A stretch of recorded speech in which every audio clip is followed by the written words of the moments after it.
sur Europe 1, hein, cette saison encore. Est-ce que vous pouvez me parler un petit peu de cette émission ?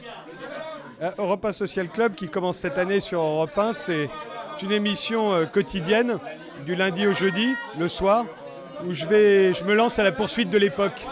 Je ne sais pas si vous avez remarqué, mais personne n'est capable de dire ce que c'est que le style des années 2000, la culture des années 2000, l'art des années 2000, même la mode des années 2000, personne ne sait ce que c'est.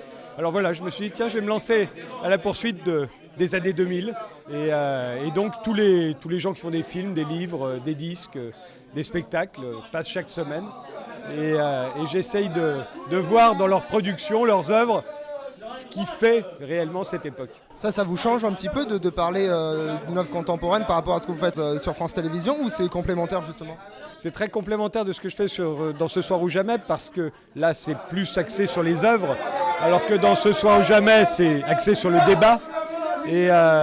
Et puis ça suit l'actualité culturelle, alors que Ce Soir ou Jamais ne suit que l'actualité. L'année dernière, vous avez passé de France 3 à France 2, c'était déjà un changement notable. C'est une bonne chose ça pour vous, pour votre émission C'est ce qui s'appelle une promotion, vous ne voulez pas que je m'en plaigne quand même. Oui, forcément, il y a plus de monde, plus d'expositions, et puis c'est un lieu symbolique pour les émissions culturelles, puisque c'est l'endroit qu'occupait Bernard Pivot.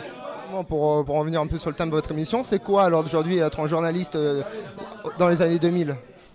Ça dépend du journaliste, ça. Mais moi, j'essaye que ce soit quelqu'un qui essaye de comprendre son époque. Justement, ce à quoi tout le monde a un peu renoncé, je trouve. Alors moi, je le fais à ma manière et dans ma partie.